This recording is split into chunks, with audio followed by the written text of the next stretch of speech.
Wow, look at that entrance for a restaurant. Absolutely unbelievable, Jeff.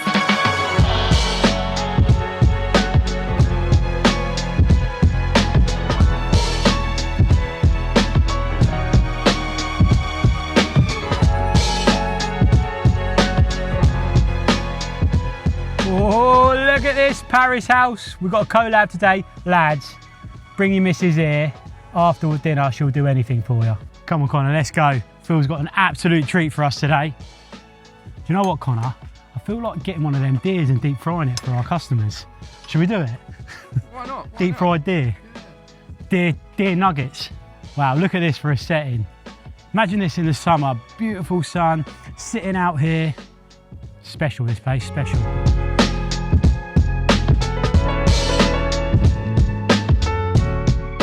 Hi there, I'm Phil Fanning. I'm the executive chef and owner of Paris House Restaurant in Woburn. I have been a chef for about 26, 27 years, and I've been at Paris House for the last 14 or 15.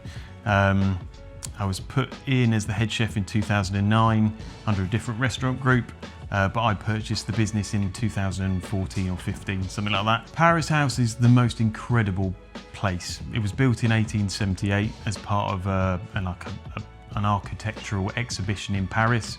It was shipped back in kind of panels and pieces, and then reconstructed in Woburn.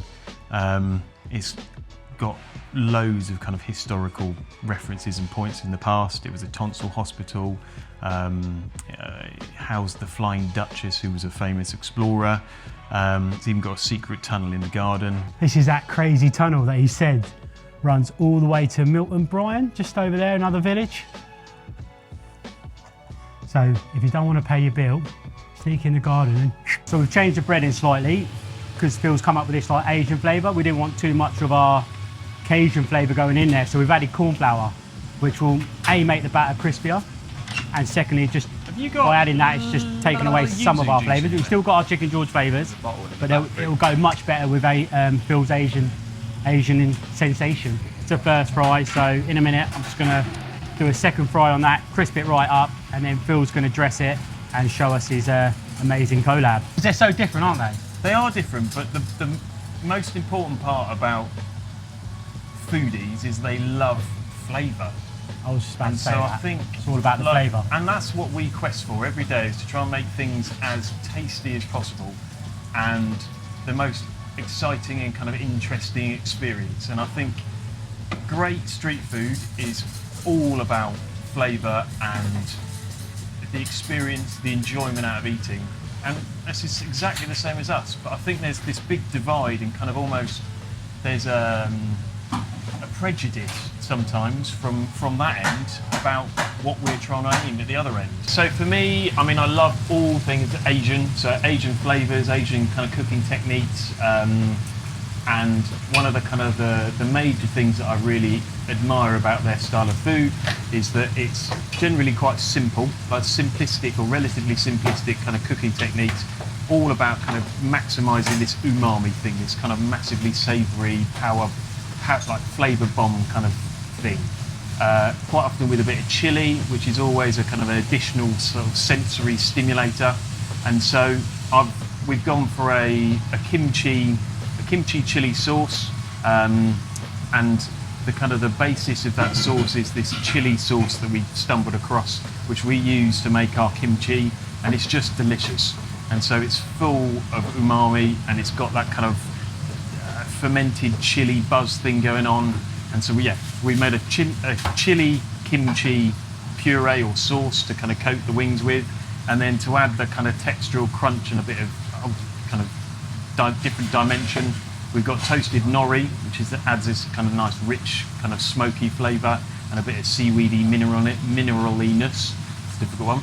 And then puffed jasmine rice, so almost like Rice Krispies, and we're dusting those crispy rice in the nori, and then finally a bit of yuzu mayonnaise to kind of give it a bit of yin to the yang. Well, so I'm just making the little mayonnaise, so we're doing a wasabi and yuzu mayonnaise. So this is just a bit, instead of mustard powder, we're using yuzu powder, and instead of vinegar or lemon juice, we're using yuzu juice. It's probably a bit too much, that. for all of you mayonnaise makers out there, xanthan gum is an amazing ingredient. Basically, it's a binder and a thickener. But for making mayonnaises, it allows the oil or the water to become thicker. So it means it doesn't split, basically. So it's like a bit of a cheat, but it makes a really stable mayo. I see you didn't weigh that out, so it's just like seasoning it, basically, with it. So xanthan's incredibly powerful. So like one pinch of xanthan goes a long way. Have you done I love it. It's kind of, if you chop the top of the bottle off and then you put all of your kind of base ingredients in and then fill it just up with oil. blender. And then... Yeah, I love that. So Chicken George has got a fantastic reputation in the area. I'm a great lover of kind of street food and flavour-driven kind of stuff. And when I've been, the styles of the dishes and the kind of weird and quirky kind of combos is right up my street. So I think the collaboration between Paris House and Chicken George, although they're very different kind of ends of the spectrum of kind of fine dining versus casual street food, the ethos of quality ingredients and funky, interesting and kind of captivating flavours kind of sits perfectly, really. Am I true in believing that it was actually built in Paris? Yeah, so it was in 1878. There was a big exhibition called the Great Exhibition of 1878, and it was to do with the unveiling of the construction of the Eiffel Tower. And so all of the nations involved with the building of the Eiffel Tower had been invited to kind of show off their kind of country's architectural prowess, whatever. And so the British were invited to build 4 pavilions, I think it was. And these pavilions basically were like 3-sided shop fronts that kind of stuck onto these massive exhibition centres in Paris. And so Paris House was one of 4. And imagine kind of just like a show home stuck on the front of these glass panels, and you could see inside these kind of perfectly decorated architectural pieces, basically. And one of the dukes fell in love with it and said, I want that back in my garden. Yeah. And so he flat packed it and brought it back here. Funny you should say that, because I remember this. I said, how'd they do it? Flat pack it? Remember I heard the story years ago? Yeah. And yeah, that's what they did, literally flat packed it. They literally unpegged the whole lot, put it on crates and dragged it over the channel. Crazy. So it was never designed to be a permanent structure. And so you can see that there's a big old kind of stone wall down the middle of the building where they've kind of built all of the structural stuff. Just the attention to detail, like he's getting the temperature spot on to the actual temperature that he wants. And that's what I love, that attention to detail. And that extra heat just gives you that real kind of solid puff. Oh, wow. And so it's just like Rice Krispies, but savoury Rice Krispies because they've been cooked with a bit of salt water. So they're just delicious, yummy, crunchy snacks. I know, Chef, I know you said they're seasoned, but if you was going to put like a dusting on there, would you? Yeah, so we're going to dust these in that nori powder. Okay, lovely. So it's just going to be that slightly nutty, seaweedy thing that you get from toasted nori, and coriander powder. Best done sort of hot, so it gives a bit of chance for it to stick on it.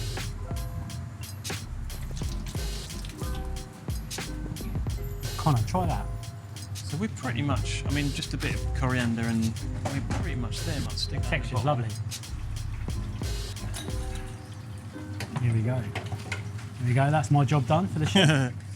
I think the combination of kind of these two ends of the industry is healthy, because I think fine dining can be considered very pretentious and it's very formal, but it's there as it does a job. It satisfies those occasions that you want to be fancy and feel special and formal, but we don't. The core principles of the food are really, really tasty, beautifully cooked, great ingredients, and I don't see any difference within somewhere like Chicken George. So that combination of the two, if you're focusing on the quality of the ingredients and these amazing combinations of flavours and the experience you get out of trying new and interesting stuff, I think it just works perfectly. Wow, look at that. Not all kitchens are dungeons. Look at that view.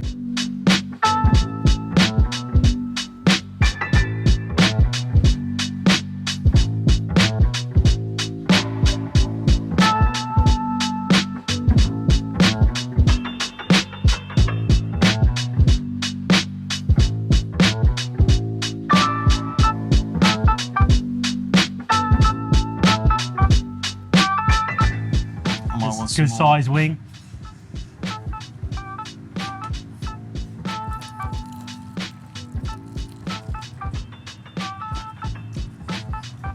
Oh wow, That's good, isn't it? absolutely stunning. I like that. Oh, that's a 10-10. So I haven't tried this. I've tried all the bits and pieces, but I haven't tried it on your magic chicken.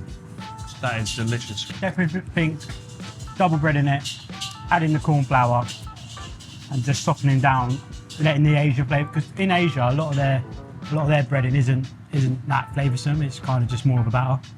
Very subtle, but delicious. Oh wow, Connor, these are amazing. I could eat a bucket of them.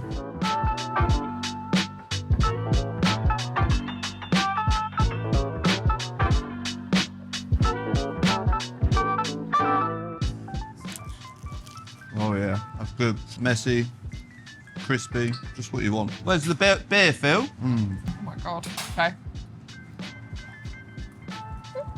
What do Oh you my reckon? god, that is incredible. It is, isn't it?